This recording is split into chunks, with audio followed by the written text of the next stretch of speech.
कम इन sir. नसवानी नरम आवाज पर रिहान May I हाशमी ने come in, अपनी फाइल sir? से नजरें उठाकर सामने देखा और उसे अंदर आने की इजाजत दे दी। सामने खड़ी 20 साल की लड़की उसकी सेक्रेटरी आयशा अहमद थी। रेड शलवार कमीज में मलबूम सर पर दुपट्टा नफासत से जमाए वो हमेशा की तरह पुरस्कून और बावकार नजर आ रही थी। वह पिछले 7 सालों से उसके ऑफिस में काम कर रही थी और रिहान के मिजाज को अच्छी तरह से जानती थी। सर, मुझे आपसे कुछ बहुत जरूरी बात करनी है। वो झिझकते हुए बोली। हाँ बोलो, मैं सुन रहा हूँ।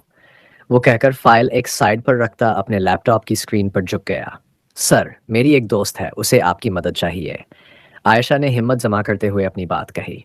कीबोर्ड पर तेजी से चलती हुई उंगलियां लम्हे भर को रुक गई। रिहान ने आंखें सुकेड़कर उसकी तरफ तजस्सुस भरी निगाहों से देखा। कैसी मदद?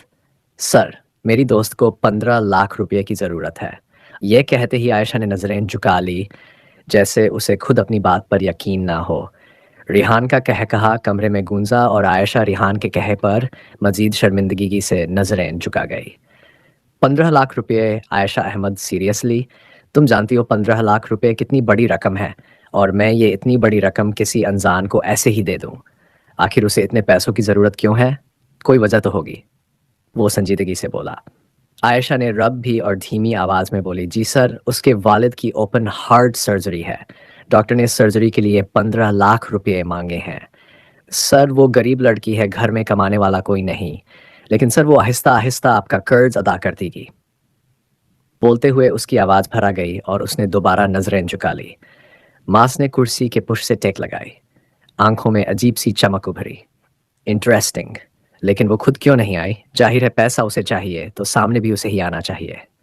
सर, वो पर्दा करती है और मुझे यह भी यकीन नहीं था कि आप मदद करेंगे या नहीं।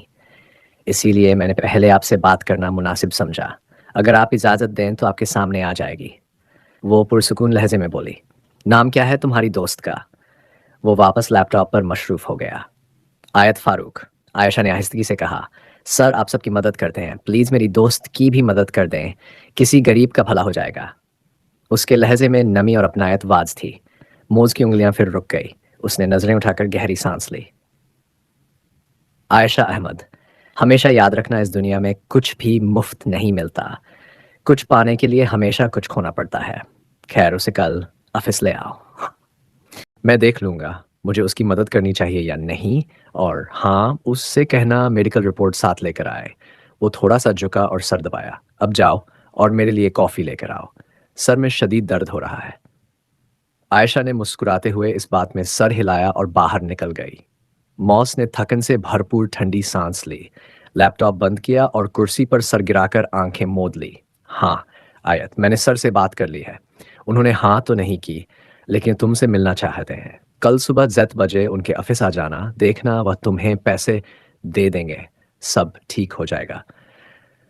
आयशा ने उसके हाथ पर हाथ रखा तो आयत की आंखों में आंसू तैरने लगे।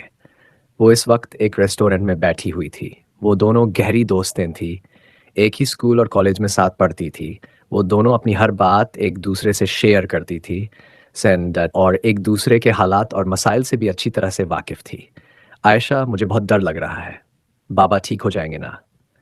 वो नम आवाज में बोली तो आयशा ने उसे अपने बाजुओं में समेट लिया। मेरी जान, घबराओ मत। जिंदगी और मौत तो अल्लाह के हाथ में है। हम तो सिर्फ कोशिश कर सकते हैं।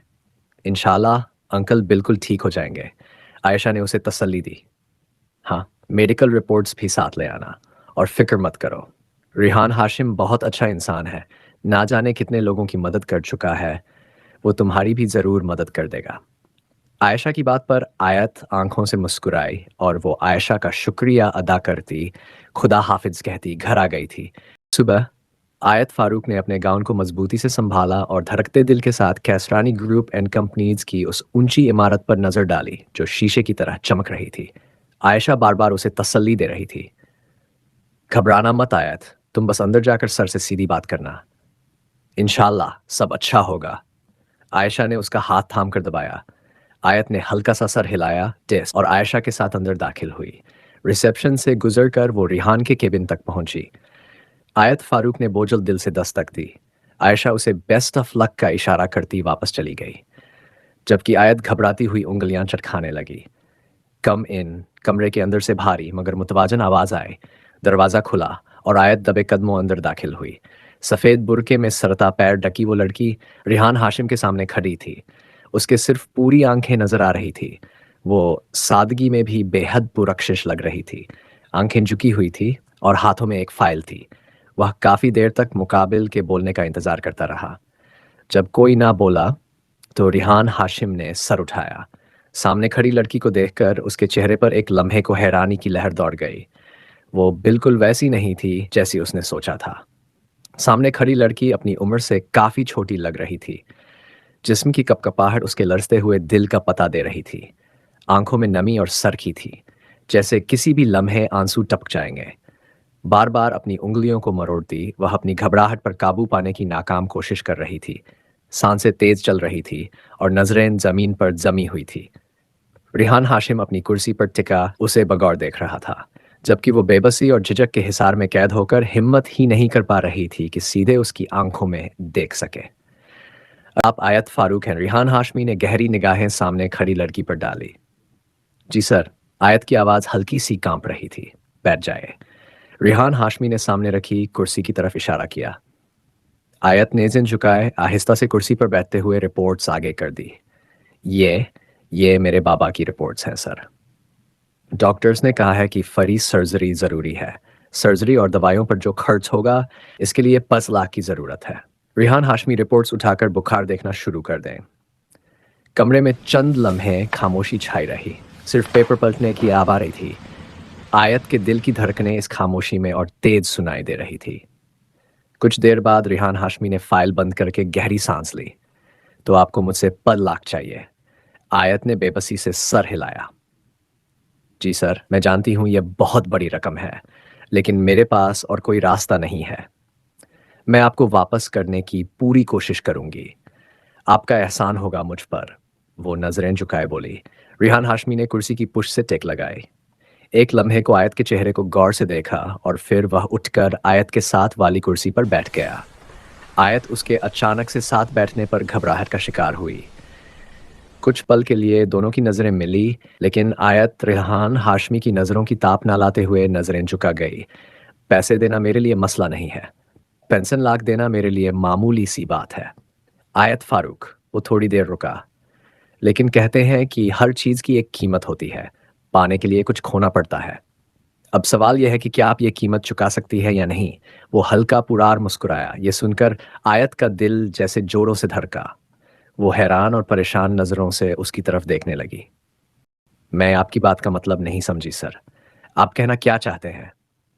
मुझसे मैं ये कर्ज थोड़ा थोड़ा करके चुका दूंगी। मैं वादा करती हूँ सर। वो घबराते हुए जल्दी से बोली। मैंने कहा ना आयत कि मुझे पैसों से कोई मतलब नहीं। 65 लाख मेरे लिए बहुत मामूली बात है। मैं 65 लाख आज ही आपके अकाउंट में ट्रांसफ़र कर दूंगा। अगर मेरी किसी और मदद की ज़रूरत हो तो मैं वो भी करने को तैयार हूँ, लेकिन मेरी एक शर्त है। वो उठकर वापस अपनी कुर्सी पर बैठ गया। कि कैसी शर्त? वो उंगलियां चटकाती परेशानी से बोली। तुम्हें मुझसे कॉन्ट्रैक्ट मैरिज करनी होगी। रिहान हाशमी की बात पर वो अपनी जैसे पत्थर की मूरत बन गई थी। एक पल के लिए वह हिलने के काबिल नहीं रही, जैसे जमीन उसके कदमों से खींच चली गई हो। आंखों में बेकिनी और चेहरे पर सदमे आसाले कुछ लम्हे वो सिर्फ उसे घूरती रही। फिर यह एकदम गुस्से से चीखी। क्या आपको जरा भी शर्म नहीं आई? एक लड़की से इतनी घटिया बात करते हुए उसकी आवाज में वाजलड़ खड़ाहट थी। इतनी गिरी हुई सोच रखने वाले इंसान को मैं अपना हम सफर तो दूर की बात एक लम्हे के लिए भी बर्दाश्त नहीं कर सकती। रिहान हाशमी, मैं आपको अच्छा इंसान समझ बैठी थी, लेकिन मुझे नहीं पता था कि आप इतनी गिरी हुई सोच के मालिक हैं। आयत की आंखों में गुस्से की चमक और दिल में शदीद नफरत के जज्बात उमड़ आए थे, जैसे वो हर लफ्ज के साथ उसकी तौहीन का बदला ले रही हो। रिहान हाशमी आयत के गुस्से और इनकार को नज़रअंदाज कर गया। उसकी आंखों में अजीब सा एतमाद और गुरूर झलक रहा था, जैसे दुनिया की कोई ताकत उसके फैसले को बदल नहीं सकते। आयत फारूक, वो आहिस्ता मगर काटदार लहजे में बोला। मैं जानता था कि तुम्हें यह बात कबूल नहीं होगी, मगर याद रखो मेरी बात मजाक नहीं है।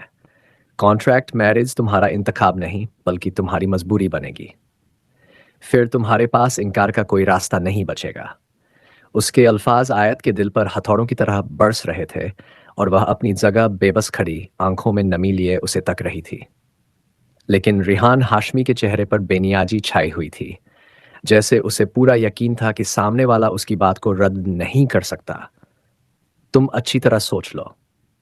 वो थोड़ा सा झुककर उसकी आंखों में देखते हुए बोला, मैं तुम्हें वक्त देना चाहता हूं। ये निकाह मैं वक्त गुजारी के लिए नहीं कर रहा। मुझे इसमें कोई दिलचस्पी नहीं।